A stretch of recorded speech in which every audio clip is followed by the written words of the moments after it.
Ladies and gentlemen, in chess we all have our favourite openings. Now, if you're a beginner, you might not even know it, but you might just have a preference of pushing your e-pawn or your d-pawn first. Me, for example, with the white pieces, I love the Italian. With the black pieces, ideally I want to play the Scandinavian, okay? In today's video, we're going to be looking at the London system. Now, this has a bit of a bad rep, okay? People often call it boring and lazy. But that's because of the simple reason that you can play it against literally everything. Okay, so this is like the perfect beginner's opening, because if you learn the theory of this one opening, you can play it against everything and be in a drawn or winning position at the end of the opening. Okay, it's really strong at a beginner level, and we're going to look at it in today's video. So to start with, I'm going to show you the theory behind the opening, and then after that I'm going to show you a game I played with the opening so you can see it in practice. So if you enjoy this style of content, please smash that like button. It's free and I'd love you for it. Do subscribe, comment down below any other openings you want me to go over. Without further ado, let's jump straight into it. Okay guys, so the London opening starts with d4, okay, so your queen's pawn pushing up 2 squares. Now, the most common move, I'm just going to show you what you're most likely to play against, but just bear in mind you can play this against anything. So most commonly, your opponent is going to play d5, okay? And now from this position, you want to get your bishop over to the f4 square. Now, I know normally you're told to get your knights out before your bishops, but in this case we don't actually know where our knights are going to go yet. Okay, so we're going to get our bishop out first because we know it's going to that square. Now, most commonly you're going to be faced with knight f6, and here we play e3, okay? We're just sort of cementing this little pyramid, this little love triangle we got going on over here, okay? Now from here, your opponent will probably play e6, you know, just supporting this pawn in the centre. It's a good move. Here you play the move knight to f3, okay? So you've developed a bishop and a knight, and you've got a good hold of the centre. So you can play these moves against anything, and you'll be in pretty good shape. We now get bishop to d6. Now, in this position, I like to play the move bishop g3, and I recommend you guys play it as well, because if they take, then you just sort of you open up your H file, okay? So if they have a short castle, for example, I mean, it's very scary for black. Your rook is staring down at them, okay? So it's a very uncomfortable position, so chances are they're not going to make this trade. They'll probably just short castle. You know, they've got their knight and bishop out the way. Why not just get the king safe? Makes complete sense. And then you play this move bishop to d3. So you can already see we're setting up this gorgeous diagonal on the king. It's looking pretty scary. Got the bishop knight out. They will then play knight c6. Now here there's a couple of different routes you can go. You can just get your knight straight to d2, or I like to play this move c3, okay? So not only do you get like this pawn pyramid, so you've basically completed your pawn structure for the opening, but it also means that the knight can't jump into b4, which for a lot of people can be quite a scary move. You like panic, you don't know how to deal with it, so just play c3 early. Not only that, but it opens up your queen to come this way if it ever needs to. Ideally though, in the London, we want to be pushing our queen towards the king's side. So yeah, just play c3. You'll then get a move like bishop to d7 sort of thing, just opening up another diagonal, and then we play this move knight to d2. Okay, so this is a good move because you're setting up threats here and here. Oh, not that bishop. Don't move your bishop here, guys. That would hang. Okay, so you're setting up these pawn pushes, developing a knight, and it just means you can get castled, sort of connect the rooks. Queen e7 is likely a move you're then going to face. Now, this is where we get into the bulk of the London, okay? If you ever see a move like this, or like this, just preparing the move e5, we can't let them have the square e5, okay? Because if they push their pawn to e5, the position is equal, and we don't want that, okay? We obviously want to be winning out the opening. So e5 needs to be our square, or we just can't let them have access to it. So the best way to counteract it is to just put your knight on this square, okay? Because after this, they can't push this pawn anymore and take hold of the centre. Does that make sense? The e5 square is the most crucial square in the London, okay? If you don't believe me, go watch another video on it. I'm sure they'll say the same thing. And then after this, they'll probably just play a random move like g6, for example. And then after short castles, we then enter the middle game, okay? and look at the eval bar. It's floating about, but we're about plus 0.5, okay? It says castling is an inaccuracy, but just for the sake of the video, it isn't, okay? You don't have to castle here. Just for example, it wants f4, which is actually, it makes a lot of sense. I like to castle and then play f4, but you can play f4 first. It just secures your knight in the center, okay? And it opens up your queen. Obviously, you're going to want to attack this knight first before you bring your queen in, but you got threats of the knight coming in, pushing this pawn, the bishop's here. It's very overwhelming for the black king, okay? So f4 is a great move in the London. You just lock your knight on e5. So, yeah, after this position, you're completely winning out the opening. Your opponent doesn't have much counterplay because of this strong pawn pyramid we got going on here. So, that the knights are going to find it difficult to make their way into the game. Because, we defend all these squares so lovely. Can't jump here because of the queen. So it's overwhelming pressure for black, okay? You can play this against any opening, like I say, so it's brilliant for a beginner. And now I'm going to show you a game where I play the London, okay? And I'm going to explain all my moves so you can follow along and try understand. Let's jump straight into that. Okay, guys, we played Big Mike Has Kids, okay? Big Mike Has Kids. Congratulations, Big Mike. But you're about to get hit with the London system. So obviously d4. They didn't play d5, okay? So that's why I've included this game, okay? Because often, like I said, we normally get d5, don't we? But I thought I'd show you guys a game where they don't play d5 so you can understand that you really can play it against anything. So they play d6, so I put my bishop on f4. We then get knight f6, most common second move. So I play knight f3. Now, you don't always have to play knight f3 first, before e3. You can just play e3 straight away, and it's just as solid. But I like to play knight f3 first, just develop my knight. There's no real threats yet, so I play the move e3 after.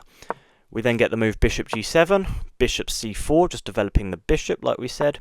And then we get this move bishop to g4. So I develop my knight to d2, so obviously defending my other knight from this threat. Also defends my bishop, preparing for c4 maybe later on if the bishop comes back. But yeah, the main idea is because otherwise if I didn't play this, I'd have to bring my bishop back to defend my knight. Or just leave the queen defending it. But this defends the knight and develops a piece, so why not? It can't be that bad. They short castle. So I then ask a question of the bishop. I say, hey, are you really going to stay there? h3? It does not stay there, and it doesn't take the knight either. It just works its way back. Now, 7 moves into the game. Look already, the eval bar. It's liking our position much more than my opponent's, plus 0.45. That's pretty good for us. Short castles, they play the move b5. Now, it's a very aggressive move by my opponent. Just asking a question of my bishop. Luckily, I can just slide on back, and the position is absolutely fine. It did actually want... What did it want? It wanted bishop e2. Okay, so it just wanted me to drop back in here, but this move, I don't really see an issue with it. Just maintaining pressure on this king's diagonal. And if they do start pushing pawns, I always have the move a3 to tuck it back in here. So all is well. Queen c8. Now, I didn't really understand the thought process behind queen c8. I spent a little bit of time working out if they could, play this Greek gift where they sack the bishop, but I worked out after takes back, play a move like knight h2, and the position's absolutely fine for me. So I worked out they can't just sack the bishop, luckily for me. Always be aware of these little tricks from your opponent. They like to just sack pieces. So I just play the move rook e1, just another small developing piece, just to sort of benefit my position a little bit more. They also develop their rook, maybe looking to play sort of e5. I remember what I said, guys, e5 is... Oh, not e4, e5. The most crucial square in the London, okay, because your bishop's here, so you really don't want your bishop to be attacked, because it's on such a gorgeous diagonal on this f4 square. So yeah, e5, most crucial square in the London. So from here, I play the move a3. Now, the engine was not a happy bunny with me, I'm not going to lie to you. We were at plus 0.95 advantage. It dropped to about plus 0.6. It wanted e4, just taking more control of the centre. Didn't see it. I just wanted to make a little runaway square for my bishop. Just minor improving moves, just forcing my opponent to make the mistake. I'm just going to keep bettering my position. They then played e5. Now, this doesn't work because I can take. They sack a rook to move my knight away. Do you know how crazy that is? So normally you'd have more pieces sort of defending this square, like a queen here, or maybe you'd have developed your knight, but they were overwhelmed. They didn't have enough pieces to play e5 yet. That's why I knew I didn't need to sort of prepare for it, because I'm already prepared for it. So I just take. They sack a rook to move my knight away from this square so they could sack the bishop. But this doesn't work, guys, for a number of reasons. One, I could play queen f3. I can just give this check first and then play a move like, I don't know, knight here.